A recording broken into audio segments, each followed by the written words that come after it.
តោះគ្នាយើងការពីវីដេអូមកយើងបានដោះស្រាយសម័យកាលដែលមាន degree ទី2ហើយអញ្ចឹងចូលមកដល់វីដេអូនេះយើងនឹងធ្វើការដោះស្រាយសម័យកាលដែលមាន degree ទី3វិញម្ដងតែដើម្បីដោះស្រាយសម័យកាលគេយើងរំលឹកបន្តិចសិនមករំលឹកបើគេឲ្យ x សេគុណ3នៃ a គេបាន x ស្មើឬទី3នៃ a អញ្ចឹងគ្នាយើងការយើងរៀនឬទី2នៃ a លក្ខខណ្ឌនៃ a គឺ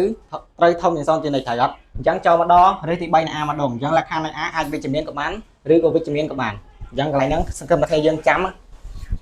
យើងមានលំហាត់3ដែលត្រូវដោះស្រាយតែលោកគ្រូដោះស្រាយតែលំហាត់2ទេចំណែកឯលំហាត់មួយទៀតទុកឲ្យគ្នាយើងអនុវត្តធ្វើខ្លួនឯងអញ្ចឹងចំពោះលំហាត់ទី1របស់យើងគេឲ្យយើងដោះស្រាយសម័យកាលរក x ដែល x សេគុណ3ស្មើ8អញ្ចឹងដើម្បីរក x គ្នាយើងត្រូវបំពាក់ឬទី3ដើម្បីវិបត្តិសេគុណ3អញ្ចឹងយើងបាន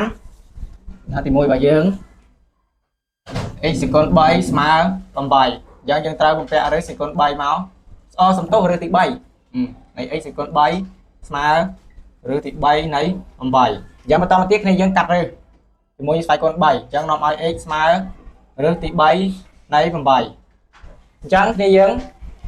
តើចំនួនប្រមាណដែលលើកជាសេគុណ3ទៅស្មើ8អញ្ចឹងគ្នាយើងមើលបើសិនបើយើងយក1សេគុណ3ស្មើឲ្យ1ទៅគុណឲ្យ1គុណឲ្យ1ស្មើ1ហើយចុះ2ម្ដង2សេគុណ3ស្មើ2ទៅគុណឲ្យ2គុណឲ្យ2ស្មើប៉ុន្មានស្មើ8អញ្ចឹងត្រូវអត់គ្នាយើង